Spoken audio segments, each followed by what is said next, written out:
بسم الله الرحمن الرحيم ولا تقولن لشيء إني فاعل ذلك غدا إلا أن يشاء الله واذكر ربك إذا نسيت وقل عسى أن يهديني ربي لأقرب من هذا رشدا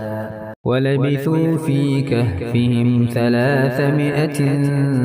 سنين وازدادوا 9 قل الله أعلم بما لبثوا له غيب السماوات والأرض أبصر به وأسمع ما لهم من